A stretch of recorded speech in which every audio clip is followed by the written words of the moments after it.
Chapter 1. An Invitation to Murder. The rain fell in steady silvery sheets against the windows of Hercule Poirot's modest London apartment. The great detective sat at his breakfast table, his eggs perfectly soft-boiled, his toast cut into precise triangles, and his moustache waxed to a faultless point. He was reading Le Figaro when a sharp rap at the door interrupted his morning ritual. "Enter, if you please," Poirot called, his voice tinged with curiosity. His loyal friend, Captain Arthur Hastings, stepped in, a letter in hand. "Post for you, Poirot. Rather grand-looking, if you ask me." Poirot took the envelope, noting the heavy cream paper and the elegant looping script. He turned it over, examining the wax seal. A stylized W pressed into deep red. "Ah, mon ami, you see, already the day brings intrigue." He broke the seal and read aloud. "Monsieur Hercule Poirot, you are cordially invited to a dinner party at Weatherbe Hall this Saturday at 8 o'clock. Your presence is requested as a guest of honor. The evening promises stimulating company and conversation. Please RSVP at your earliest convenience. Yours sincerely, Lady Agatha Weatherbe." Hastings whistled. "Weatherbe Hall? That's quite the estate. Lady Agatha is something of a legend in society circles." Poirot's eyes twinkled. "Indeed, Hastings. And yet, why should Lady Agatha invite Hercule Poirot, the humble detective, to her table? There is more here than meets the eye." Hastings grinned. "Perhaps she's a fan of your little grey cells." Poirot smiled, but his mind was already at work. "Or perhaps, mon ami, she anticipates trouble. The English aristocracy does not summon detectives for idle chatter." He penned a swift reply, accepting the invitation. As he handed the letter to Hastings for posting, he mused aloud. "Tell me, Hastings, what do you know of Lady Agatha?" Hastings considered. "Widow of Lord Weatherbe. No children. Known for her charity work and her rather eccentric dinner parties. She's said to have a sharp tongue and a sharper mind." Poirot nodded. "And her guests? Always a mixed bag. Artists, politicians, old friends, new faces. She likes to stir the pot, so to speak." Poirot's moustache bristled with anticipation. "Then we must be prepared for anything. I have a feeling, Hastings, that this dinner party will be most eventful." Saturday evening arrived with a chill in the air. Weatherbe Hall loomed at the end of a long winding drive, its stone facade bathed in the golden glow of lanterns. Poirot and Hastings were greeted at the door by a solemn butler, who took their coats and led them through a maze of corridors to the drawing-room. The room was a study in opulence, velvet drapes, gilded mirrors, and a roaring fire. A handful of guests had already gathered, their voices low and polite, their eyes sharp with curiosity. Lady Agatha herself stood by the fireplace, a tall woman with silver hair swept into an elegant chignon. Her eyes, bright and assessing, fixed on Poirot as he entered. "Monsieur Poirot, how delightful to finally meet you." Her handshake was firm, her smile enigmatic. "I trust your journey was pleasant." "Most agreeable, madame," Poirot replied, bowing slightly. "Your hospitality is renowned." She laughed, a sound both warm and calculating. "I do try to keep things interesting. Allow me to introduce you to the other guests." Poirot and Hastings were soon mingling with the assembled company. Colonel Geoffrey March, a retired army man with a bristling moustache and a booming laugh. Miss Evelyn Harper, a sharp-eyed spinster with a passion for gossip. Mr. Lionel Drake, a nervous young solicitor. Mrs. Beatrice Linton, a glamorous widow with a penchant for pearls. Dr. Felix Monroe, a quiet, intense physician. Miss Clara Weatherbe, Lady Agatha's niece, pale and anxious. Mr. Simon Blackwood, a charming but secretive novelist. As the clock chimed 8, Lady Agatha clapped her hands. "Shall we proceed to dinner?" The guests filed into the dining room, where a table gleamed with crystal and silver. Poirot took his seat, his senses alert. He noted the glances exchanged, the undercurrents of tension, the way Lady Agatha's eyes lingered on each guest in turn. As the first course was served, Lady Agatha raised her glass. "To new friends and old secrets," she said, her voice ringing clear. Poirot sipped his wine, his mind already racing. He had the distinct feeling that beneath the surface of this elegant gathering, something dark and dangerous was waiting to emerge. "Hey, detective, quick question. Where in the world are you solving mysteries from? Drop your city in the comments. And if you want more twisted tales, hit that subscribe button, because tomorrow's case, it gets even creepier. Stay sharp." Chapter 2. The Guests Assemble. The grand dining room of Weatherbe Hall was a masterpiece of Edwardian elegance. Crystal chandeliers cast a warm glow over the polished mahogany table, set with the finest china and silver. The air was thick with the scent of lilies, and the low hum of polite conversation. Poirot, ever the observer, took in every detail as he and Hastings entered, guided by the butler, Mr. Graves.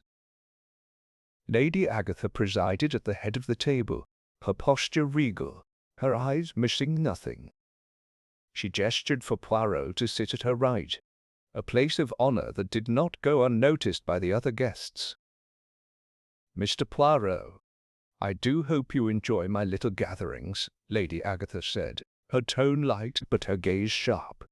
"One never knows what the evening will bring." Poirot inclined his head. "Madame, I am certain it will be most stimulating." The guests took their seats, each one studying contrasts. Colonel March, seated opposite Poirot, was already regaling Mrs. Linton with tales of his days in India, his voice booming across the table. Mrs. Linton, all diamonds and laughter, seemed to hang on his every word, though her eyes flickered restlessly to the other guests. Miss Evelyn Harper, thin and severe, sat beside Dr. Munro, who appeared more interested in his soup than in conversation. Miss Clara Weatherbe, Lady Agatha's niece, was pale and silent, her hands twisting nervously in her lap. Mr. Lionel Drake, the young solicitor, sat at the far end, his gaze darting from face to face as if searching for approval. Mr. Simon Blackwood, the novelist, lounged in his chair, a half-smile playing on his lips as he observed the others. Hastings, seated beside Miss Harper, attempted to break the ice. "Splendid house, Lady Agatha. I imagine it has quite a history." Lady Agatha smiled. "Indeed, Captain Hastings, Weatherbe Hall has seen its share of triumphs and tragedies, but tonight I hope only for good company and lively conversation." Colonel March raised his glass. "To Lady Agatha, the finest hostess in England." A chorus of agreement followed, though Poirot noted the forced smiles and the quick sidelong glances. There was tension here, a web of secrets and old grievances. As the first course was cleared, Lady Agatha turned to Poirot. "Tell me, Monsieur Poirot, do you find English society very different from the continent?" Poirot smiled modestly. "Every country has its peculiarities, madame. But human nature, it is the same everywhere. The passions, the jealousies, the ambitions, they do not change." Mrs. Linton leaned in, her eyes sparkling. "And have you ever solved a case at a dinner party, Monsieur Poirot?" Poirot's moustache twitched. "Ah, madame, one must always be prepared for the unexpected. Even the most elegant setting can conceal a mystery." Miss Harper sniffed. "I should hope we are safe from such excitement tonight." Simon Blackwood chuckled. "You never know, Miss Harper. Life has a way of surprising us. Lady Agatha's eyes lingered on her guests, her expression unreadable. Indeed, Mr. Blackwood, surprises are the spice of life. The conversation turned to art and literature, with Blackwood holding forth on the latest trends in the novel. Poirot listened, but his attention was divided. He watched Clara Weatherbe, who seemed on the verge of tears, and noted the way Dr. Munro's eyes flickered to her with concern. He observed the subtle tension between Colonel March and Mr. Drake, the way Mrs. Linton's laughter rang a little too loudly, the way Lady Agatha's gaze swept the table, missing nothing.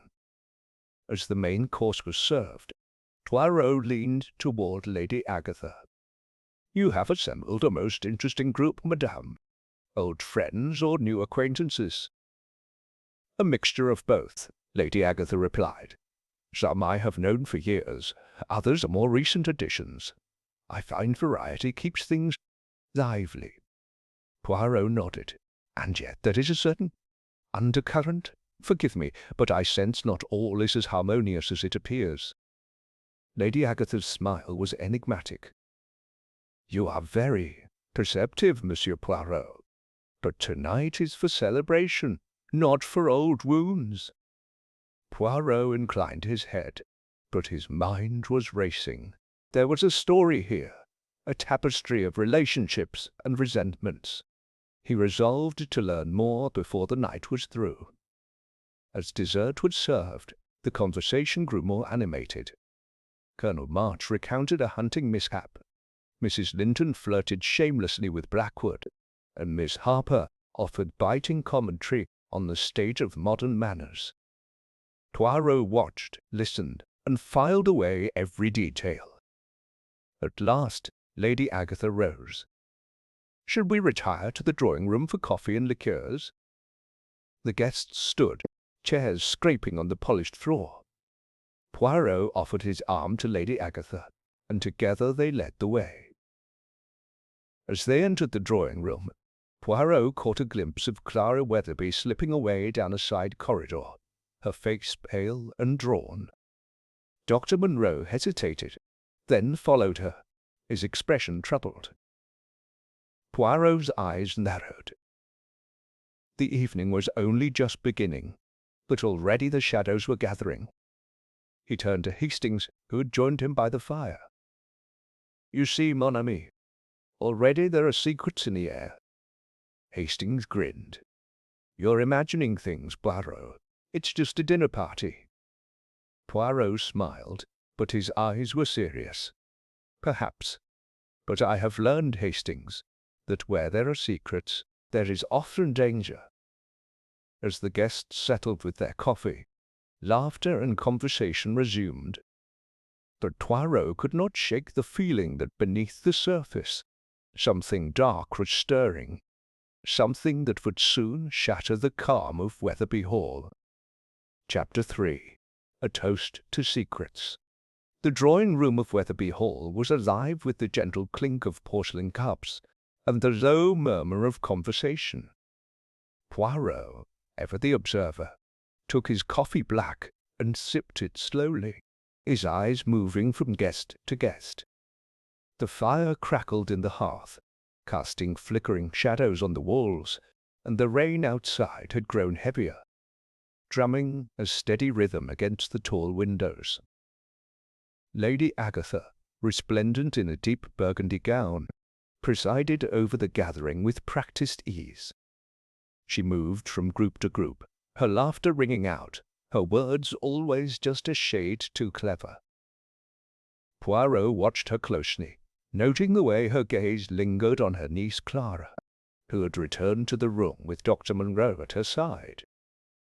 Clara's cheeks were flushed, her eyes downcast, and Dr. Munro hovered protectively near her, his manner tense. Colonel March, glass in hand, was deep in conversation with Mr. Drake, the young solicitor. Their voices were low, but Poirot caught snatches of their exchange. "I tell you, Drake, the old ways are best," March insisted, his tone gruff. "All this modern nonsense, progress for progress's sake, it's not to be trusted." Drake smiled nervously. "Perhaps, Colonel, but times do change. We must adapt, mustn't we?" March harumphed, clearly unconvinced. Across the room, Mrs. Linton and Simon Blackwood were engaged in a flirtatious repartee. Mrs. Linton's laughter was bright, but Poirot noticed the way her fingers trembled as she lifted her glass. Blackwood, for his part, seemed amused by everything and everyone, his eyes glinting with mischief. Miss Harper, seated near the fire, was knitting with fierce concentration. She glanced up occasionally, her sharp eyes missing nothing. Lady Agatha clapped her hands, drawing everyone's attention. "My dear friends, before we retire for the evening, I propose a toast." The guests gathered around, glasses raised. Lady Agatha's eyes sparkled as she spoke. "To secrets," she said, her voice clear and ringing. "For what is life without a little mystery? May we always have the courage to face the truth that we hide, and the wisdom to forgive the secrets of others." There was a brief, uncomfortable silence. Poirot saw Clara's hand tighten on her glass, and Dr. Munro's jaw clench. Colonel March looked away, and Mrs. Linton's smile faltered for just a moment. Simon Blackwood broke the tension with a laugh. "Here, to secrets, and to the delightful company in which we keep them." The guests drank, some with enthusiasm, others with reluctance. Poirot set his glass down and addressed Lady Agatha. "You have a gift for words, madame," addressed Lady Agatha. "You have a gift for words, madame. But I wonder, do you believe all secrets should come to light?" Lady Agatha's eyes met his, and for a moment something hard and cold flickered in their depths. "Not all, Monsieur Poirot. Some secrets are best left buried, but others, well, they have a way of revealing themselves, whether we wish it or not." Miss Harper sniffed. "I, for one, have nothing to hide." Mrs. Linton arched an eyebrow. "How very dull for you, Miss Harper." Colonel March chuckled, but there was no humour in it. "We all have skeletons in our closets, eh, Agatha?" Lady Agatha smiled thinly. "Some more than others, Geoffrey." Poirot sensed the undercurrent swirling beneath the surface. He turned to Clara, who sat silent and pale. "Mademoiselle, you seem unwell. Perhaps some fresh air." Clara shook her head. "Thank you, Monsieur Poirot. I'm quite all right." Dr. Munro interjected, his voice gentle. "Clara has had a trying week. The anniversary of her parents' accident, you see." Lady Agatha's expression softened. "Of course. Forgive me, Clara. I should not have insisted you join us tonight." Clara managed a wan smile. "It's all right, Aunt Agatha." Poirot filed this information away. The anniversary of a tragedy. Such things often brought old wounds to the surface. As the evening wore on, the guests began to drift away, some to the card table, others to the piano. Poirot found himself beside Hastings, who was watching the room with interest. "Well, Poirot, what do you make of them?" Hastings asked quietly. Poirot smiled. "They are a fascinating collection, mon ami. Each one carries a pike secret, I think. The question is, whose secret will prove deadly?" Hastings frowned. "You don't really think?" Poirot held up a hand. "I think, Hastings, that Lady Agatha's toast was more than mere words. There is tension here, a sense of something unresolved. We must keep our eyes open." At that moment, the butler entered, his face grave. "Lady Agatha, the storm has worsened. The telephone lines are down, and the bridge over the river is flooded. I'm afraid no one will be able to leave tonight." A ripple of unease passed through the room. Lady Agatha smiled, but her eyes were troubled. "Well, it seems we are to be each other's company for the night. Let us make the best of it."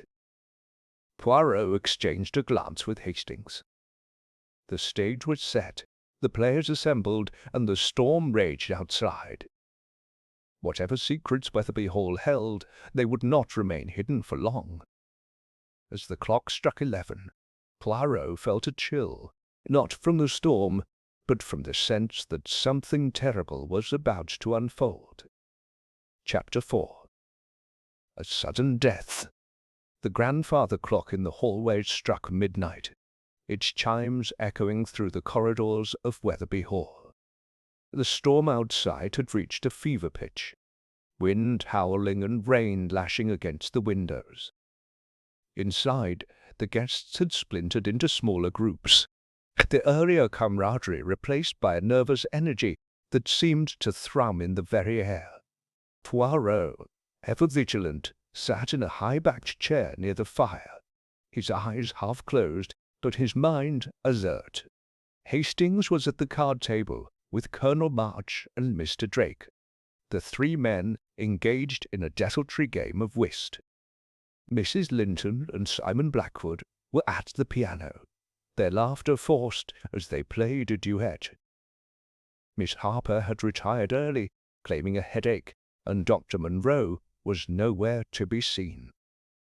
Lady Agatha, however, remained in the drawing-room, her posture regal as she sipped a glass of sherry. She watched her guests with a hawk's gaze, as if daring them to break the fragile peace. Suddenly, a piercing scream shattered the uneasy calm. The guests froze. Poirot was the first to react, rising swiftly and moving toward the source of the sound, a corridor leading to the guest bedrooms. Hastings and Colonel March followed, their faces pale. They found Clara Weatherbe standing in the hallway, her hands pressed to her mouth, eyes wide with terror. At her feet lay Dr. Munro, sprawled on the carpet, his face ashen and his eyes staring sightlessly at the ceiling. Poirot knelt beside the body, his movements precise and gentle. He checked for a pulse, though he already knew the answer. Dr. Munro was dead. Lady Agatha arrived, her face set in grim lines. "What has happened?" Poirot stood, his expression grave. "Dr. Munro is dead, madame. I believe he has been murdered." A collective gasp rippled through the group. Mrs. Linton clutched at Simon Blackwood's arm, her face draining of colour. Colonel March's jaw tightened, and Mr. Drake looked as if he might faint. Poirot turned to Clara, who was trembling violently. "Mademoiselle, please, tell us what you saw." Clara's voice was barely a whisper. I was going to my room. I heard footsteps behind me. When I turned, I saw Dr. Munro. He looked strange. He tried to speak, but then he just collapsed. I screamed." Poirot nodded, his mind racing. He examined the body more closely, noting a faint bitter smell on Dr. Munro's lips. Poison, perhaps? He would need to be certain. Lady Agatha's voice was icy. "Who would do such a thing? In my house?" Poirot looked around at the assembled guests. "That, madame, is what we must discover. Until we do, I suggest no one leaves this room." Colonel March bristled. "Are you suggesting one of us?" Poirot raised a hand. "I suggest nothing, Colonel, but the facts are these. Dr. Munro is dead. The storm has cut us off from the outside world, and a murderer is almost certainly among us." A heavy silence fell. Poirot turned to the butler, Mr. Graves. "Please, fetch the housekeeper, and have her remain with the body. No one is to touch anything until I have finished my examination." Graves nodded and hurried away. Poirot addressed the group. "Now I must ask you all some questions. Where was everyone in the last half hour?" Mrs. Linton spoke first, her voice trembling. "Simon and I were at the piano. We never left the drawing-room." Simon Blackwood nodded. That's right. We were together the whole time. Colonel March gestured to the card table. Drake, Hastings and I were playing cards. Ask them. Mr. Drake managed a shaky nod. Yes, we were here. Lady Agatha's eyes narrowed. Miss Harper retired early. She's in her room. Poirot's gaze lingered on Clara. And you, mademoiselle? Clara shook her head. I was in the drawing-room until a few minutes ago. I went to fetch a book from my room. That's when I found Doctor. Monroe Poirot considered. And Lady Agatha? Lady Agatha's chin lifted. I have not left this room all evening. Poirot nodded, filing away each alibi.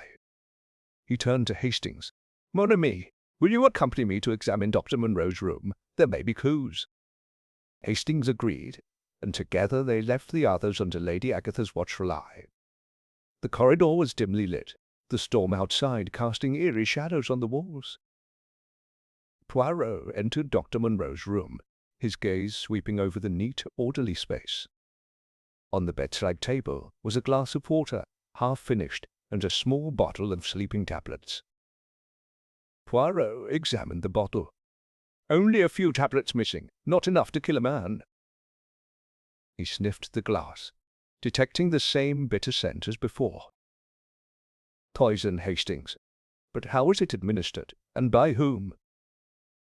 Hastings frowned. Could it have been suicide? Poirot shook his head. No, mon ami. Dr. Monroe was not a man in despair, and the manner of his death, so sudden, so dramatic, it speaks of murder. He glanced around the room, noting a letter on the writing desk. He picked it up, scanning the contents. It was addressed to Clara Weatherbe. Poirot's eyes narrowed. Interesting. Dr. Monroe was writing to Clara, but what was he trying to say? He pocketed the letter and turned to Hastings. Come, let us return. The murderer is among us, and I intend to find them before the night is through. As they made their way back to the drawing-room, Poirot felt the weight of the storm pressing in. The game had begun, and the stakes were life and death. Chapter 5. The Locked Room.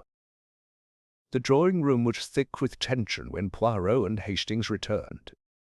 The guests had clustered together, their faces pale and anxious, their voices hushed. Lady Agatha stood apart, her back straight, her eyes cold and calculating as she watched Poirot's every move. Poirot cleared his throat, drawing all eyes to him. Mesdames et messieurs, I must ask for your patience and your cooperation. Dr. Monroe's death was not natural. I believe he was poisoned, and the means and opportunity must be established. Colonel March bristled. You mean to say one of us is a murderer, Poirot? Poirot's gaze was steady.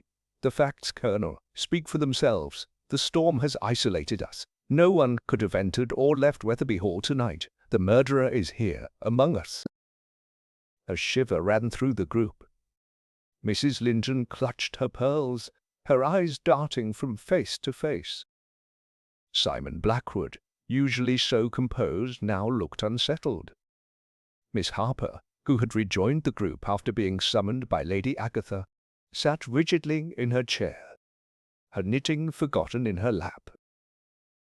Poirot turned to Mr. Graves, the butler. Mr. Graves, please ensure that all doors and windows are locked. No one is to leave the house or their rooms without my knowledge. Graves bowed. Very good, sir. Poirot addressed the guests. I must examine Dr. Monroe's room more thoroughly. I ask that you all remain here together until I return. Lady Agatha, will you oversee this? Lady Agatha inclined her head. Of course, Monsieur Poirot. No one will leave my sight. Poirot and Hastings made their way back to the guest corridor. The storm's fury had not abated. Thunder rumbled overhead, and the wind rattled the window panes. Poirot paused outside Dr. Monroe's door, which was now guarded by the housekeeper, Mrs. Finch. "Has anyone entered the room since we left, madame?" Poirot asked. Mrs. Finch shook her head. "No, sir. I've been here the whole time." Poirot nodded and entered the room, Hastings close behind. He began a meticulous search, his eyes missing nothing. The glass of water still sat on the bedside table, the bottle of sleeping tablets beside it. Poirot examined the glass again, then turned his attention to the writing desk. He opened the drawers, finding nothing unusual. Stationery, a fountain pen, a few personal effects, but in the wastebasket he found a torn scrap of paper. He pieced it together, revealing a single word: "Forgive." Poirot's eyes narrowed. "Curious, Hastings. Dr. Munro was writing something, perhaps a note to Clara. But why tear it up?" Hastings frowned. Maybe he changed his mind. Or perhaps someone else did not want the note to be found, Poirot mused. He moved to the wardrobe, opening it to reveal neatly hung suits and a small locked box on the shelf. Poirot examined the box, noting the initials FM engraved on the lid. "Locked," Hastings observed. Poirot smiled faintly, but not for long. He produced a small set of picks from his pocket and deftly opened the box. Inside were several letters, all addressed to Dr. Munro, and a photograph of a young woman, Clara Weatherbe. Poirot studied the letters, his brow furrowing. "These are love letters, Hastings." "From Clara to Dr. Munro." Hastings whistled softly. "So they were involved?" "It would seem so. But why keep the letters locked away? And why was Dr. Munro writing to Clara tonight?" Poirot replaced the letters and closed the box. He turned his attention to the window, which was latched from the inside. He examined the sill, finding no signs of tampering. He returned to the bedside table, lifting the glass and sniffing it again. "The poison was in the water, I am certain." "But who brought it to him?" Hastings shrugged. "Could he have poured it himself?" Poirot shook his head. "Perhaps, but the timing is odd. Clara found him in the corridor, not in his room. He must have left his room after drinking the water." He glanced at the door, then at the corridor beyond. "Let us retrace his steps, Hastings." They stepped into the hallway, Poirot's eyes scanning the carpet for any sign of disturbance. He knelt, examining a faint stain near where Dr. Munro had fallen. "Spilled water," Poirot murmured. "He must have carried the glass with him." He stood, deep in thought. Why would a man, feeling the effects of poison, leave his room? Unless he was going to meet someone or deliver a message. Hastings looked uneasy. "You think he was trying to warn someone?" "Perhaps. Or perhaps he was summoned." Poirot straightened, his expression resolute. "We must speak to Clara. She may know more than she realizes." They returned to the drawing-room, where the guests sat in uneasy silence. Poirot approached Clara, who looked up at him with wide, frightened eyes. "Mademoiselle, may I speak with you privately?" Clara nodded, rising shakily to her feet. Poirot led her to a quiet corner, Hastings standing discreetly nearby.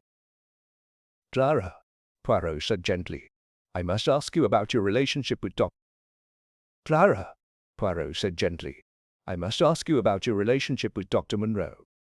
Clara's eyes filled with tears. "We were close. He was kind to me, when no one else was. But Aunt Agatha disapproved. She said he was beneath our station." Poirot nodded. "Did you see Dr. Munro, tonight, before he died?" Clara shook her head. "Number I wanted to, but I was afraid. I thought Aunt Agatha would find out." Poirot studied her face. "Did Dr. Munro send you a note tonight?" Clara hesitated, then nodded. "Yes, he asked me to meet him in the corridor, but I was too frightened." I stayed in the drawing room until I thought it was safe. When I went to my room, I found him dead." Poirot's eyes narrowed. "Did anyone else know about your meeting?" Clara shook her head. "I don't think so." Poirot thanked her and returned to Hastings. "The plot thickens, mon ami. Dr. Monroe was lured from his room, poisoned, and left to die in the corridor. The murderer is clever, but not clever enough for Hercule Poirot." He turned to the assembled guests, his voice calm but commanding. "No one is to leave their rooms tonight. In the morning, I will continue my investigation. Until then, I suggest you all reflect on what secrets you may be keeping. For secrets, as Lady Agatha said, have a way of coming to light." As the guests dispersed, Poirot stood by the fire, his mind racing. The locked room, the poisoned glass, the secret love affair. Each piece of the puzzle was falling into place. But the picture was not yet complete. He glanced at Hastings, who was watching him with concern. "Do you think the murderer will strike again, Poirot?" Poirot's eyes were grave. "I do not know, Hastings, but I intend to be ready." Outside the storm raged on, and within the walls of Weatherbe Hall the shadows deepened. Chapter 6. Suspicions and Alibis. Morning came reluctantly to Weatherbe Hall, the storm clouds still heavy and low, casting a grey pallor over the estate. The rain had eased, but the grounds were sodden, and the river still raged, making escape impossible. The guests gathered in the breakfast-room, their faces drawn and weary, the events of the previous night weighing heavily on them. Poirot entered, immaculate as ever, his eyes sharp and alert. Hastings followed, looking more sombre than usual. Lady Agatha presided at the head of the table, her composure unshaken, though her eyes betrayed a sleepless night. "Good morning, mes amis," Poirot greeted, his tone gentle but firm. "I trust you all managed some rest, despite the circumstances." A murmur of assent followed, though no one met his gaze. Poirot took his place at the table, folding his hands. "Before we begin, I must ask you all to remain here. I will speak to each of you in turn. The truth, it is like the sun. It cannot be hidden forever." Lady Agatha nodded. "Of course, Monsieur Poirot. We are at your disposal." Poirot began with Colonel March, inviting him to a small study adjacent to the breakfast-room. The colonel entered, his military bearing intact, though his eyes were wary.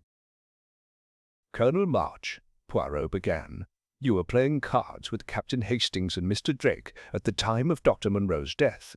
Can you confirm this?" March nodded. "Yes, we played 3 hands. I never left the table." Poirot steepled his fingers. "And your relationship with Dr. Monroe?" March's jaw tightened. "We had our differences. He was a good doctor, but I didn't care for his politics. Still, I had no reason to wish him harm." Poirot nodded, making a note. "Thank you, Colonel." Next he called Mr. Drake, who entered nervously, his hands twisting a handkerchief. "Mr. Drake, you were also at the card table." Drake nodded. "Yes, with Colonel March and Captain Hastings. I hardly knew Dr. Monroe. We only spoke once or twice." Poirot regarded him steadily. "You seemed anxious last night. Is there something you wish to tell me?" Drake shook his head. "No, nothing. I don't like this sort of thing." Poirot dismissed him, then called Mrs. Linton. She swept in, her perfume preceding her, her manner brittle. "Mrs. Linton, you and Mr. Blackwood were at the piano." She smiled, though it did not reach her eyes. "Yes, we played a duet. I never left his side." Poirot raised an eyebrow. "And your acquaintance with Dr. Monroe?" She shrugged. "He was a quiet man. I barely noticed him." Poirot let her go, then summoned Simon Blackwood. The novelist entered, his usual charm subdued. "Mr. Blackwood, you confirm Mrs. Linton's account?" He nodded. We played until the scream. I have no reason to lie, Monsieur Poirot. Poirot leaned forward. You observe people for a living, Mr. Blackwood. Did you notice anything unusual last night? Blackwood hesitated. Clara seemed frightened. Dr. Monroe was tense, and Lady Agatha, she was watching everyone as if waiting for something to happen. Poirot smiled faintly. Merci, monsieur. Miss Harper was next, her lips pursed, her knitting in hand. Miss Harper, you retired early? She nodded. I suffer from migraines. I was in my room, reading. I heard the commotion, but did not leave until Lady Agatha sent for me. Poirot regarded her. Did you see or hear anything unusual? She shook her head. No, Monsieur Poirot. I keep to myself. Poirot thanked her and called Clara. The young woman entered, her eyes red-rimmed. Clara, I must ask again, did anyone know of your meeting with Dr. Monroe? She shook her head. Number I told no one. Poirot's voice softened. Did you see anyone in the corridor before you found Dr. Monroe? Clara hesitated. I thought I heard footsteps, but I was so frightened. I can't be sure. Poirot nodded. Thank you, mademoiselle. Finally, Poirot turned to Lady Agatha. She met his gaze unflinchingly. Lady Agatha, you have been most helpful, but I must ask, did you know of Clara's relationship with Dr. Monroe? Lady Agatha's lips thinned. I suspected. I did not approve. Clara is my responsibility, and I will not see her make a mistake. Poirot inclined his head. Did you see or hear anything last night? She shook her head. Number I was in the drawing-room the entire time. Poirot thanked her and returned to the breakfast-room, where the guests waited in uneasy silence. He addressed them all. Each of you has an alibi, yet Dr. Monroe is dead. The poison was administered in his room, but he died in the corridor. Someone here is lying, or someone found a way to act unseen. Colonel March bristled. Are you accusing us all, Poirot? Poirot's eyes were cold. I accuse no one, yet, but I will find the truth. The murderer made a mistake, and I will discover it. And I will discover it. He turned to Hastings. Come, mon ami. We must examine the staff's movements. Sometimes the smallest detail is the key. As Poirot and Hastings left the room, the guests exchanged uneasy glances. The web of suspicion had tightened, and no one felt safe. Outside, the storm had passed, but inside Weatherbe Hall, the real tempest was only beginning. Chapter 7. The Butler's Tale. Poirot and Hastings made their way through the quiet corridors of Weatherbe Hall, the hush broken only by the distant ticking of clocks and the occasional creak of old floorboards. The storm had left the house in a state of uneasy calm, as if the very walls were holding their breath. They found Mr. Graves, the butler, in the pantry, meticulously polishing a row of silver candlesticks. He straightened at their approach, his expression impassive, but his eyes wary. Mr. Graves, Poirot began, may we have a word? Of course, sir. Graves set aside his cloth and gestured for them to sit at a small table in the corner. Poirot took the seat, folding his hands. You have served the Weatherbe family for many years, I believe? 23, sir, since before the late Lord Weatherbe passed. Poirot nodded. You know the household well, then. Tell me, Mr. Graves, what did you observe last night? Graves hesitated, glancing at Hastings before replying. It was a difficult evening, sir. The storm, the guests. There was a tension in the air. I noticed it at dinner, and it only grew worse as the night went on. Poirot leaned forward. Did you see Dr. Monroe after dinner? Graves nodded. Yes, sir. He asked for a glass of water to be brought to his room. I sent Mary, the maid, to deliver it. Poirot's eyes narrowed. At what time was this? Shortly after 10, sir. I remember because the clock in the hall had just chimed. Poirot made a note. And did you see anyone else in the guest corridor around that time? Graves shook his head. No, sir. I was in the kitchen, overseeing the staff. But Mary returned quickly. She said Dr. Munro thanked her and seemed in good spirits. Poirot considered this. And the other guests? Did any of them request anything unusual? Graves pursed his lips. Miss Harper asked for a pot of tea to be sent to her room. Mrs. Linton wanted a hot water bottle, otherwise nothing out of the ordinary. Hastings interjected. Did you notice anyone acting strangely? Graves hesitated. If I may speak freely, sir, Lady Agatha was more on edge than usual. She kept asking after Miss Clara, and she seemed preoccupied. Poirot nodded. Thank you, Mr. Graves. One more thing. Are the staff loyal to Lady Agatha? Graves straightened. Absolutely, sir. She is a fair employer. We would do nothing to harm her or her guests. Poirot smiled. I do not doubt it. May I speak with Mary? Graves nodded and left to fetch the maid. A few minutes later, Mary entered, her hands nervously twisting her apron. Mary, Poirot said kindly, you brought Dr. Munro his water last night. Yes, sir. He was writing at his desk when I entered. He thanked me and said he would ring if he needed anything else. Did you notice anything unusual in his room? Mary shook her head. No, sir. Everything was tidy. He seemed tired, perhaps, but not unwell. Poirot regarded her. Did you see anyone else in the corridor? Mary hesitated. I thought I heard someone in the next room. Miss Clara's, I think, but I didn't see anyone. Poirot nodded. Thank you, Mary. You have been most helpful. As Mary left, Poirot turned to Hastings. The glass of water was delivered by Mary, but the poison could have been added before or after. The question is, who had access? Hastings frowned.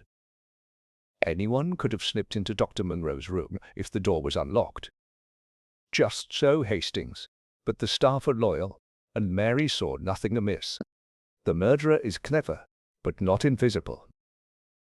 They returned to the main hall, where Mr. Graves awaited them.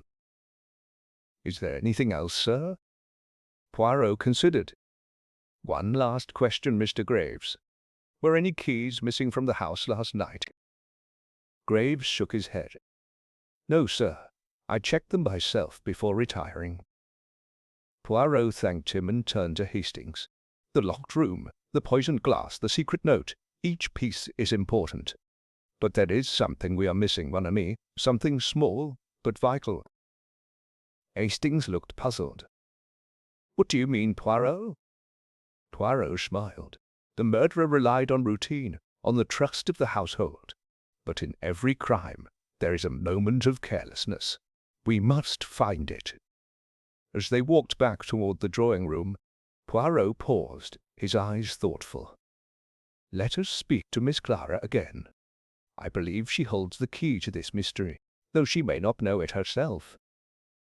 They found Clara in the library, staring out at the rain-soaked gardens. She turned as they entered, her face pale. Monsieur Poirot.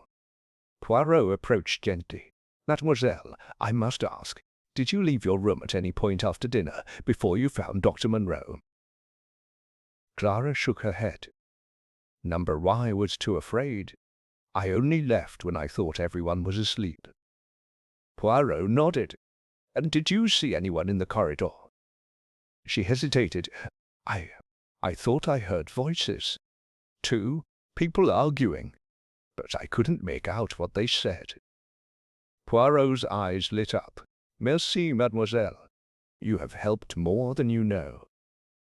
As they left the library, Hastings whispered, What do you think, Poirot? Poirot's eyes gleamed. The truth, Hastings, is like a seed. It grows even in darkness. Soon it will break through. The butler's tale had added another thread to the tangled web. Poirot felt the pieces shifting, aligning. The answer was close. He could feel it. Chapter 8. A clue in the garden. The rain had finally eased, leaving the gardens of Weatherbe Hall glistening and sodden under a pale, uncertain sun. Poirot, ever meticulous, donned his overcoat and galoshes before venturing outside. Hastings, less enthusiastic about the mud, followed with a resigned sigh. "Why the garden, Poirot?" Hastings asked, glancing at the puddles with distaste. Poirot smiled, his eyes scanning the grounds. "Because, mon ami, murderers are like gardeners. They try to bury their secrets, but sometimes the earth gives them up." They walked along the gravel path, the air fresh and sharp after the storm. The flower beds were battered, petals strewn across the lawn. Poirot paused near a rose bush, his gaze fixed on the ground. "Look, Hastings," he said quietly. Hastings peered down. In the soft earth beneath the bush, a set of muddy footprints led away from the house, then doubled back. Poirot knelt, examining them closely. "These are not the prints of a gardener," he murmured. "Too small." "These are not the prints of a gardener," he murmured. "Too small. And see here." He pointed to a faint impression near the edge of the path. "A woman's shoe, I think, and recent." Hastings frowned. But who would be out here in the storm? Poirot straightened, brushing the mud from his gloves. Someone with something to hide, or something to retrieve. They followed the trail, which led to a small stone bench beneath an ancient yew tree. There, half buried in the wet earth, Poirot spotted a glint of metal. He bent and carefully unearthed a delicate silver locket, its chain broken. He opened it, revealing a faded photograph of Clara Weatherbe, and opposite, a lock of dark hair. Hastings whistled. Clara's locket, but why would it be out here? Poirot's eyes narrowed. "That is the question, Hastings, and look." He pointed to a scrap of paper, sodden but still legible, caught in the roots of the yew. He retrieved it and read aloud. "Meet me in the garden after dinner. We must talk. F. F for Felix Monroe," Hastings said softly. Poirot nodded. "It seems Dr. Monroe arranged a meeting with Clara here, not in the corridor, as we thought." Hastings looked troubled. "But Clara said she never left her room." Poirot's gaze was thoughtful. "Perhaps she did not. Or perhaps she is protecting someone." They returned to the house, Poirot carefully wrapping the locket and note in his handkerchief. In the drawing-room, the guests were gathered, their faces tense, as Poirot entered. "Lady Agatha," Poirot began, "may I have a word with Miss Clara?" Lady Agatha's eyes narrowed, but she nodded. Clara rose, her hands trembling as Poirot showed her the locket. "Is this yours, mademoiselle?" Clara's eyes filled with tears. "Yes, I lost it last night. I thought it was in my room." Poirot handed her the note. "And this?" She read it, her lips trembling. "Dr. Monroe. He wanted to meet me in the garden, but I was too frightened. I never went." Poirot's voice was gentle. "Are you certain, Clara?" "The footprints suggest someone was there." Clara shook her head. "I swear, Monsieur Poirot, I stayed in my room. I heard voices outside, but I was too afraid to go." Poirot studied her face, then turned to Lady Agatha. "Did you know of this meeting?" Lady Agatha's expression was unreadable. "Number, but I suspected something was amiss. Clara has been restless for days." Poirot nodded, then addressed the room. "Someone was in the garden last night, and they dropped this locket. If it was not Clara, then who?" Mrs. Linton spoke up, her voice brittle. "Anyone could have taken it. The doors are never locked." Colonel March grunted. "But who would risk the storm?" Simon Blackwood, who had been silent, suddenly spoke. "Perhaps someone desperate, or someone with something to lose." Poirot's eyes swept the room. The truth is coming to light, mes amis. The garden has given up its secret. Now, we must see who will confess. He turned to Hastings as the guests murmured among themselves.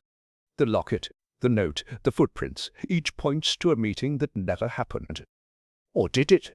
The murderer is growing nervous, Hastings. Soon they will make a mistake. Hastings nodded, his face grim. What will you do now, Poirot? Poirot smiled, his eyes alight with purpose. Now, mon ami, we wait. The guilty cannot hide forever, not from Hercule Poirot. As the sun struggled through the clouds, Poirot felt the pieces of the puzzle shifting into place. The garden had yielded its clue, and the endgame was about to begin. Chapter 9. The Unravelling Web. The atmosphere in Weatherbe Hall had grown taut, as if the very walls were listening. Poirot's discovery in the garden had unsettled the guests, and suspicion now hung over the breakfast table like a thick fog. Lady Agatha presided with icy composure, but her eyes flickered with unease. Clara sat pale and silent, clutching her recovered locket as if it were a talisman. The others, Colonel March, Mrs. Linton, Simon Blackwood, Miss Harper, and Mr. Drake, watched each other with open wariness. Poirot, ever the conductor of this 10th symphony, stood and addressed the room. Mesdames et messieurs, the time has come to speak plainly. The events of last night are not isolated. They are the result of secrets, old and new, woven together in a web of jealousy, fear, and love. He paused, letting his words settle. I have spoken with each of you. I have listened to your stories, your alibis, your denials. But the truth, it resists concealment. Let us examine the threads of this web. He turned first to Clara. Mademoiselle, you say you did not go to the garden, yet your locket was found there, along with a note from Dr. Monroe. If you did not go, then someone else did, someone who wished to implicate you, or perhaps to retrieve something you had lost. Clara's voice was barely a whisper. I swear, Monsieur Poirot, I never left my room. Poirot nodded, then faced Lady Agatha. Madame, you have been most protective of your niece. You disapproved of her relationship with Dr. Monroe. Did you know of the note? Lady Agatha's lips thinned. Number, but I would have stopped her if I had. Poirot's gaze swept the table. Colonel March, you and Dr. Monroe had your differences. Did you see him after dinner? March shook his head, his jaw set. Number, I was with Hastings and Drake the whole time. Poirot turned to Mrs. Linton and Simon Blackwood. You were together at the piano. Did either of you leave the room? Mrs. Linton's eyes flashed. Number, we played until the scream. Blackwood nodded. We never left each other's sight. Poirot's attention shifted to Miss Harper. You retired early, yet the staff say you requested tea. Did you see anyone in the corridor? Miss Harper's knitting needles clicked together. No, Monsieur Poirot. I heard voices, but I did not investigate. Poirot's eyes narrowed. And Mr. Drake, you seemed nervous last night. Is there something you wish to confess? Drake's face reddened. I was only nervous because of the storm. I have nothing to hide. Poirot let the silence stretch, watching each face. There is more to this than meets the eye. The footprints in the garden suggest a woman, but not necessarily Clara. The locket could have been planted. The note could have been intercepted. He turned to Lady Agatha. Madam, you said the doors are never locked. Who else could have entered the garden? Lady Agatha hesitated. Any of the guests or the staff, I suppose? Poirot nodded. And yet the staff have no motive. The motive lies here among us. He addressed the group. Let us consider the relationships. Dr. Monroe and Clara were in love, but Lady Agatha disapproved. Colonel March resented Dr. Munro's politics. Mrs. Linton and Simon Blackwood were both outsiders, but perhaps not as uninvolved as they seem. Miss Harper keeps to herself, but she hears much. Mr. Drake is nervous, perhaps hiding something. Poirot's voice grew sharper. And then there is the matter of the poison. It was administered in Dr. Munro's room in a glass of water, delivered by Mary the maid, but anyone could have slipped in and tampered with it before or after. He paused, letting the tension build. The murderer is clever, but not infallible. There is a thread, one small overlooked detail, that will unravel the entire web. At that moment, Mr. Graves entered, his face grave. "Monsieur Poirot, may I have a word?" Poirot excused himself and followed Graves into the hall. The butler spoke in a low voice. "Sir, I found this in the scullery this morning." He handed Poirot a small empty vial, its label smudged but still legible. Digitalis. Poirot's eyes gleamed. "Merci, Mr. Graves, you have done well." He returned to the breakfast room, holding the vial aloft. "Behold, mes amis, the murder weapon, digitalis, a powerful poison, easily slipped into a glass of water." A gasp rippled through the room. Poirot's gaze swept the guests. "Who among you had access to this? Who among you is familiar with its use?" All eyes turned to Lady Agatha, who paled but held her ground. "I keep a medicine cabinet, but it is locked. Only I and Dr. Munro had the key." Poirot's voice was soft but deadly. "Then the murderer is someone who could obtain that key. Someone who knew Dr. Munro's habits. Someone who wished to end his life, and perhaps frame another." He looked at each guest in turn. "The web is unraveling. The truth is close, and soon the murderer will be revealed." The room was silent, the tension unbearable. Poirot's little grey cells were working furiously, the final pieces of the puzzle falling into place. Chapter 10. Poirot's Little Grey Cells. The breakfast room was thick with anticipation. Poirot stood at the head of the table, the small vial of digitalis glinting in his hand. The guests watched him with a mixture of fear and fascination, as if he were both judge and executioner.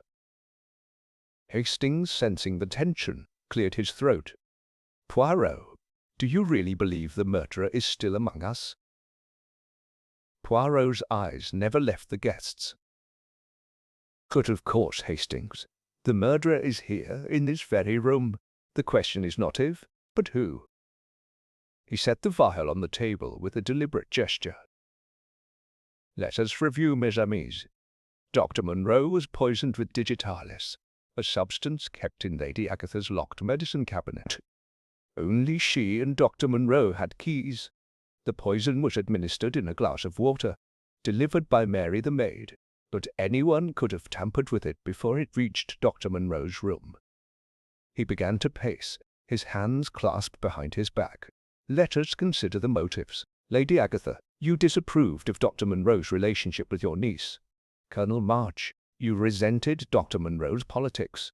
Mrs. Linton and Mr. Blackwood, you are outsiders, but perhaps you saw or heard something you have not shared. Miss Harper, you keep to yourself, but you are observant. Mr. Drake, you are nervous, perhaps hiding a secret." Poirot paused, his gaze sweeping the room. "But the key, I think, lies in the relationships. Dr. Munro and Clara were in love, but their relationship was forbidden. Lady Agatha, you wished to protect your niece, but at what cost?" Lady Agatha's face was pale, but her voice was steady. "I would never harm Felix. I only wanted what was best for Clara." Poirot nodded. "And yet, the locket and the note suggest someone wished to implicate Clara, or perhaps to protect her." He turned to Clara. "Mademoiselle, you insist you never left your room. Yet your locket was found in the garden, along with a note from Dr. Munro. If we did not go, then someone else did." Clara's eyes filled with tears. "I swear, Monsieur Poirot, I am telling the truth." Poirot's voice softened. I believe you, mademoiselle, but someone is lying. He turned to the others. Colonel March, you were at the card table. Mrs. Linton and Mr. Blackwood, you were at the piano. Miss Harper, you were in your room. Mr. Drake, you were also at the card table. All have alibis, yet Dr. Munro is dead. He picked up the vial again. The murderer needed access to the medicine cabinet. Only Lady Agatha and Dr. Munro had keys. But what if someone else obtained a key? Or what if the cabinet was left unlocked, even for a moment? He looked at Lady Agatha. Madam, did you ever leave the cabinet unlocked? Lady Agatha hesitated. I may have, once or twice, but only briefly. Poirot nodded. That was all the opportunity the murderer needed. He turned to Hastings. Mon ami, do you recall what Mary the maid said? She heard voices in the corridor, two people arguing, and Clara heard the same. Hastings nodded. Yes, she did. Poirot's eyes narrowed. The murderer met Dr. Munro in the corridor, perhaps to confront him. An argument ensued. The murderer, desperate, slipped the poison into his water, knowing he would drink it before bed. He looked at each guest in turn. But who had the strongest motive? Who stood to lose the most if Dr. Munro and Clara married? All eyes turned to Lady Agatha, but Poirot shook his head. No, not Lady Agatha. She's protective, yes, but not a murderer. He turned to Miss Harper. You, mademoiselle, are a keen observer. Did you see anything unusual? Miss Harper's lips tightened. I saw Mrs. Linton in the corridor, just before the scream. She was coming from the direction of Dr. Munro's room. Mrs. Linton gasped. That's a lie. I was in the drawing room with Simon. Simon Blackwood looked startled. You did leave for a few minutes, Beatrice. You said you needed some air. Poirot's eyes gleamed. Merci, Mr. Blackwood. The truth emerges. Mrs. Linton, you had the opportunity. But what was your motive? Mrs. Linton's face crumpled. I didn't mean to hurt him. I only wanted to frighten him, to make him leave Clara alone. I thought if he became ill, Lady Agatha would send him away. I never meant for him to die. Poirot's voice was gentle but firm. But digitalis is a dangerous poison, madame. Even a small dose can be fatal. Mrs. Linton buried her face in her hands. I'm so sorry. I only wanted to protect Clara. I thought I was doing the right thing. Poirot nodded. The road to hell, madame, is paved with good intentions. He turned to the others. The murderer has confessed. Justice will be served. The room was silent, the tension broken at last. Poirot's little grey cells had triumphed once again. Hastings exhaled, relief on his face. Exhaled, relief on his face. You did it, Poirot. You solved the case. Poirot smiled, his eyes twinkling. It was not I, Hastings, but the truth itself. It always finds a way. Outside, the sun broke through the clouds, casting Weatherbe Hall in a golden light. Inside, the web of secrets had finally unraveled. Chapter 11. A second shock. The confession of Mrs. Linton had left the guests in stunned silence. Lady Agatha sat rigid, her hands clenched tightly in her lap. Clara wept quietly, her tears a mixture of relief and sorrow. Colonel March muttered under his breath, and Simon Blackwood stared at the floor, lost in thought. Miss Harper's knitting lay forgotten, her sharp eyes fixed on Mrs. Linton, who was now slumped in her chair, face buried in her hands. Poirot, however, was not satisfied. He watched the room with a keen, almost predatory gaze, as if waiting for something more. Hastings, sensing his friend's unease, leaned in and whispered, Is it not over, Poirot? She confessed. Poirot's moustache twitched. Ah, Hastings, a confession is not always the end. Sometimes it is only the beginning. Before Hastings could reply, A commotion erupted in the hallway. Mr. Graves, the butler, appeared at the door, his face ashen. "Monsieur Poirot, there's been another incident. Miss Harper has collapsed in her room." The guests sprang to their feet. Poirot was the first to move, striding swiftly down the corridor with Hastings at his heels. They found Miss Harper sprawled on the floor, her knitting scattered around her. Her breathing was shallow, her skin clammy. Poirot knelt beside her, examining her quickly. "She is alive, but only just. Hastings, fetch Dr. Munro's bag from his room quickly." Hastings dashed off, returning moments later with the black leather bag. Poirot rummaged through it, selecting a phial and a syringe. He administered a dose, then turned to Lady Agatha, who had followed them. "Call for the village doctor as soon as the roads are clear. She has been poisoned, though not fatally, I think." Lady Agatha's face was pale. "But why? Who would do such a thing?" Poirot's eyes were cold. "That, madame, is what we must discover. Mrs. Linton is in no state to act, and the rest of you were together. This was done in haste, perhaps to silence Miss Harper before she could speak further." Clara, trembling, spoke up. She said she saw Mrs. Linton in the corridor, but what if she saw someone else? Poirot nodded.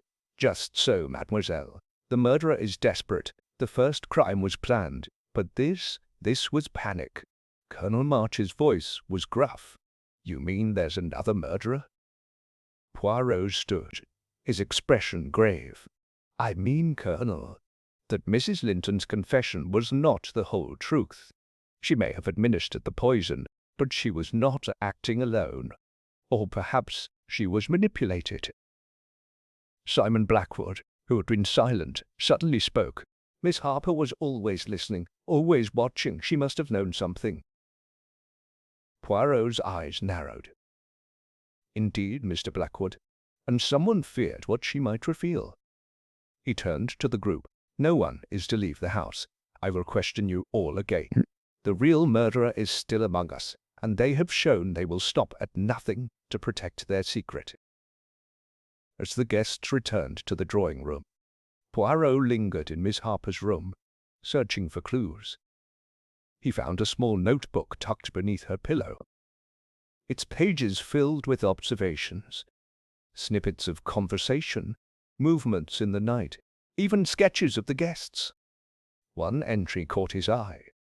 "Saw S.B. in corridor after midnight. Noticed he was carrying something. Looked like a key." Poirot's eyes narrowed. S.B. Simon Blackwood. He returned to the drawing-room, where the guests sat in uneasy silence. Poirot's voice was calm but commanding. "Mr. Blackwood, may I have a word?" Simon looked up, his face carefully blank. "Of course, Monsieur Poirot." They stepped into the hall. Poirot showed him the notebook. "Miss Harper saw you in the corridor after midnight. She said you had a key. What were you doing?" Simon hesitated, then shrugged. "I couldn't sleep. I went for a walk. As for the key, I found it on the floor near the medicine cabinet. I was going to return it to Lady Agatha in the morning." Poirot's eyes were sharp. "A convenient story, monsieur, but I think you know more than you are saying." Simon's composure faltered. "You have no proof." Poirot smiled thinly. "Not yet, but the truth, it is like a shadow. It follows you, no matter how fast you run." He returned to the drawing-room, his mind racing. The web was tightening, and the real murderer was close to being revealed. Hastings approached, his voice low. "What now, Poirot?"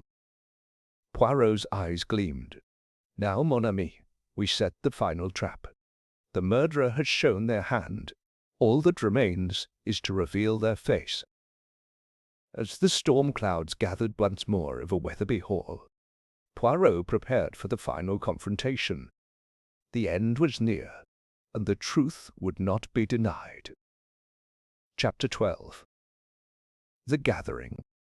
The drawing-room of Weatherbe Hall was transformed into a stage for the final act. Poirot, with his customary precision, arranged the chairs in a semicircle before the fireplace. The guests, pale and anxious, took their seats as summoned.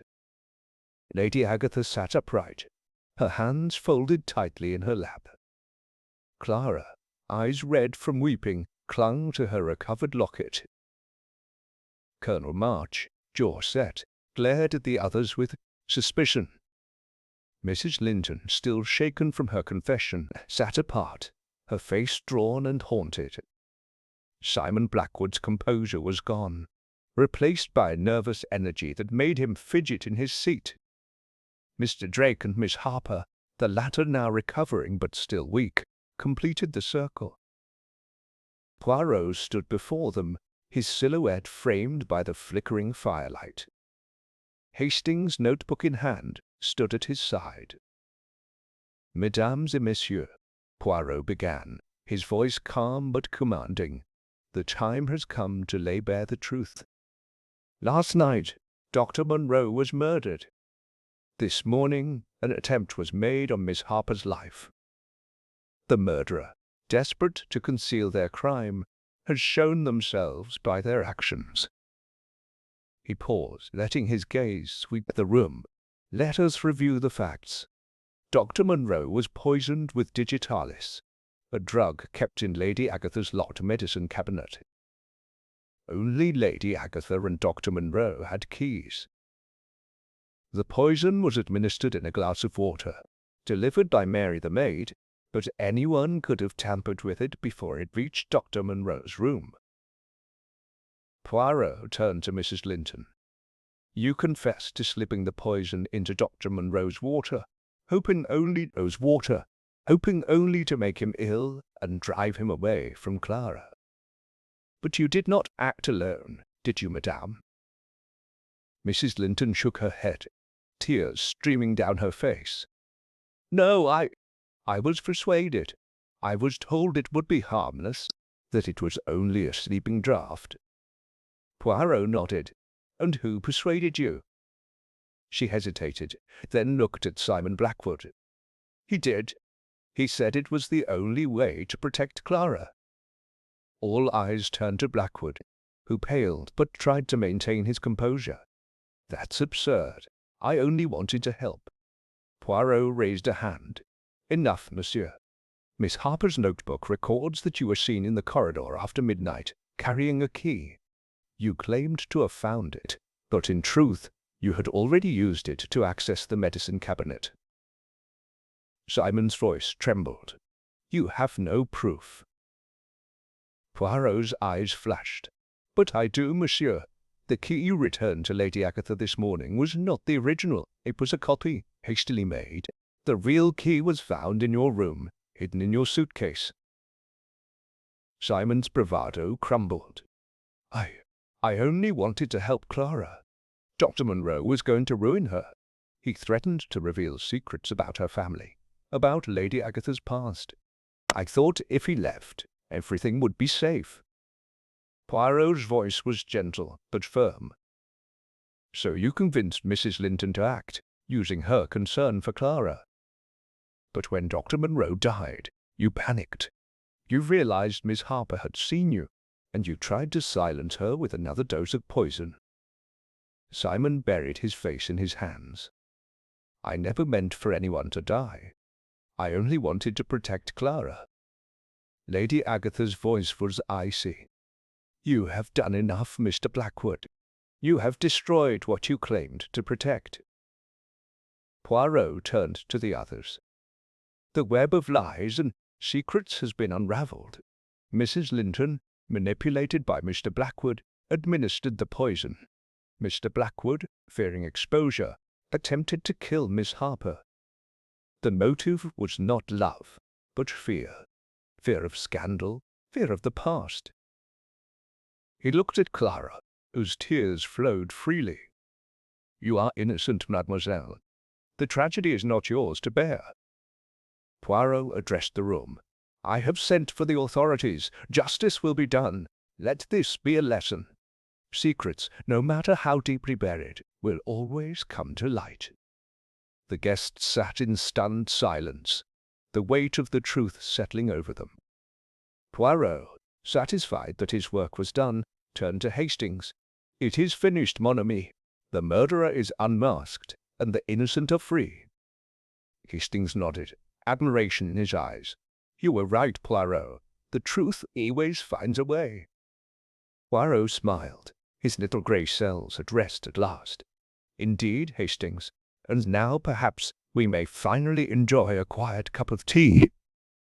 As the rain began to fall once more, washing away the last traces of the storm, Weatherbe Hall stood silent, a house cleansed of secrets, if only for a little while. Chapter 13. The Truth Revealed. The rain had ceased, leaving Weatherbe Hall shrouded in a gentle mist. The storm, both outside and within, had finally passed. Poirot sat in the drawing-room, the fire crackling softly as the last of the police cars disappeared down the drive. The guests, now witnesses, had given their statements. Simon Blackwood and Mrs. Linton, the conspirators, were in custody, their faces pale and drawn. Lady Agatha, her composure restored, poured tea for Poirot and Hastings. Clara sat beside her, her hand resting on her aunt's. Her eyes still red, but her expression peaceful for the first time in days. Hastings broke the silence. "It's over then, Poirot.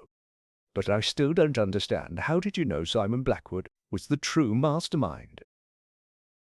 Poirot smiled, his eyes twinkling. "Ah, mon ami, it was the little things. The footprints in the garden, the locket, the note. These were meant to mislead. But it was the key that told me the truth. Only someone with skill and opportunity could have made a copy so quickly. And only someone desperate would risk returning the false key to Lady Agatha." Lady Agatha's voice was low. "I never imagined Simon capable of such deceit. He was a friend to the family for years." Poirot nodded. "It is often those closest to us who hide the deepest secrets. Simon feared the truth about Clara's parentage would come out, truths Dr. Munro had discovered. He manipulated Mrs. Linton, knowing her concern for Clara, and used her as his instrument." Clara looked up, her voice trembling. "But what was the secret? What did Dr. Munro know?" Lady Agatha hesitated, then spoke, her voice steady. "Clara, you are not my niece by blood. You are my late husband's daughter, born of a youthful indiscretion. I raised you as my own to protect you from scandal. Dr. Munro discovered the truth when he treated me last year. He threatened to reveal it, not out of malice, but because he believed you had a right to know." Clara's eyes filled with tears, but she smiled through them. "Thank you for telling me, Aunt Agatha. I would rather know the truth." Poirot nodded approvingly. "It is always better, mademoiselle. Lies, like poison, only bring pain." Hastings sipped his tea, thoughtful. "And Mrs. Linton, she truly believed she was only giving Dr. Munro a harmless draught?" Poirot's expression softened. "Yes, Hastings. She was a pawn, manipulated by Blackwood's cunning. Her guilt is real, but her intent was not murder." Lady Agatha looked at Poirot, gratitude in her eyes. "You have saved us, Monsieur Poirot. How can we ever thank you?" Poirot smiled modestly. "It is enough to see justice done, madame, and perhaps a slice of your excellent lemon cake." A ripple of laughter broke the tension. The house, so recently filled with suspicion and fear, felt lighter. As the afternoon sun broke through the clouds, Poirot and Hastings prepared to depart. Clara walked them to the door, her face radiant with hope. "Thank you, Monsieur Poirot," she said softly. "You have given me my life back." Poirot bowed, his eyes kind. "Live it well, mademoiselle, and remember, always trust the truth." The great detective and his loyal friend stepped out into the fresh, rain-washed air. The mystery of Weatherbe Hall was at an end. its secrets laid bare by the little grey cells of Hercule Poirot. As they walked down the drive, Hastings turned to Poirot. "A perfect ending, Poirot. 10 out of 10, I'd say." Poirot's moustache twitched with satisfaction. "Ah, Hastings, but for Poirot, there is always room for improvement. Still, I am content. Justice has been served, and peace restored." And with that, they disappeared into the mist, leaving Weatherbe Hall and its secrets behind.